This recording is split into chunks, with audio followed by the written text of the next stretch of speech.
Hello അസ്സലാമലൈക്കും, welcome back to my channel. അപ്പോൾ ഇന്നത്തെ നോമ്പറിൻ്റെ വിശേഷങ്ങൾ കണ്ടാലോ.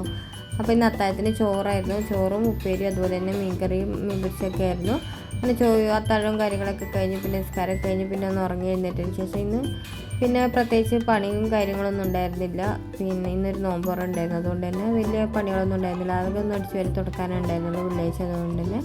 അപ്പോൾ പ്രത്യേകിച്ച് സ്പെഷ്യലും കാര്യങ്ങളൊന്നും ഇല്ലാത്തതുകൊണ്ട് തന്നെ ഒരു സ്നാക്സിൻ്റെ റെസിപ്പി കൂടി ഞാൻ ഇതിൽ ഇൻക്ലൂഡ് ചെയ്യുന്നുണ്ട്. അപ്പോൾ അതെല്ലാവരും കാണാം, സ്കിപ്പ് ചെയ്യാതെ. അപ്പോൾ നമുക്ക് റെസിപ്പി നോക്കാം. അപ്പോൾ ചൂടായ പാനിലേക്ക് എണ്ണ ഒഴിച്ച് കൊടുക്കുക. അതിലേക്ക് സവാള അതുപോലെ തന്നെ ആവശ്യത്തിനുള്ള ഉപ്പും കറിവേപ്പിലും ഇട്ടിട്ട് നന്നായിട്ടൊന്ന് വഴന്ന് വരുന്ന സമയത്ത് ഇഞ്ചി വെളുത്തുള്ളിയും പച്ചമുളകും ചതച്ചതും പിന്നെ മഞ്ഞൾപ്പൊടി ഗരം മസാലയും കൂടി ഇട്ടിട്ട് നന്നായിട്ടൊന്ന് മിക്സ് ആയതിന് ശേഷം അതിലേക്ക് നമ്മൾ വേവിച്ച് ചതച്ച് വെച്ച ബീഫും കൂടി ഇട്ട് കൊടുക്കുന്നുണ്ട്.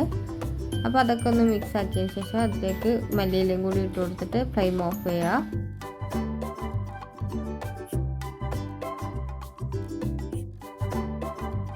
അതിനുശേഷം കൈമ റൈസ് ഞാൻ ഇവിടെ കുതിർത്തി വെച്ചതാണ്. അതും അതിലേക്ക് തേങ്ങാപ്പാലും അതുപോലെ തന്നെ ഉപ്പും ഇട്ടിട്ട് നന്നായിട്ടൊന്ന് അരച്ചെടുക്കുക.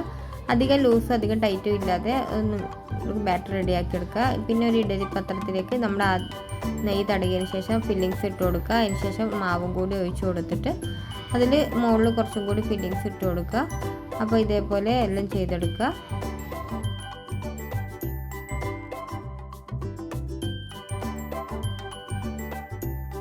എന്നിട്ട് ഒരു 10 മിനിറ്റ് വേവിച്ചെടുക്കുക. ഇത് വെന്ത് കഴിഞ്ഞിട്ട് ഞാൻ ഫോട്ടോ വീഡിയോസ് എടുക്കാൻ മറന്നു പോയിട്ടുണ്ടായിരുന്നു. അങ്ങനെ ഈവനിങ് ആയപ്പോൾ നോമ്പ് തുറന്നു. പിന്നെ അവിടുന്ന് കൂടുതൽ വീഡിയോസും കാര്യങ്ങളൊന്നും എടുത്തിരുന്നില്ല. അപ്പം ഫുഡ് കഴിക്കലും കാര്യങ്ങളൊക്കെ കഴിഞ്ഞ് വന്നതിന് ശേഷം പിന്നെ അത്താഴത്തിനേക്കുള്ള ഫുഡും കൂടി റെഡിയാക്കി എടുത്തു. അപ്പോൾ ഇത്രയേ ഉള്ളൂ ഇന്നത്തെ വിശേഷം. വീഡിയോ ഇഷ്ടമായെങ്കിൽ ലൈക്ക് ചെയ്യുക, ഷെയർ ചെയ്യുക, സബ്സ്ക്രൈബ് ചെയ്യാതെ കാണുന്നവരുണ്ടെങ്കിൽ സബ്സ്ക്രൈബ് ചെയ്യുക. താങ്ക്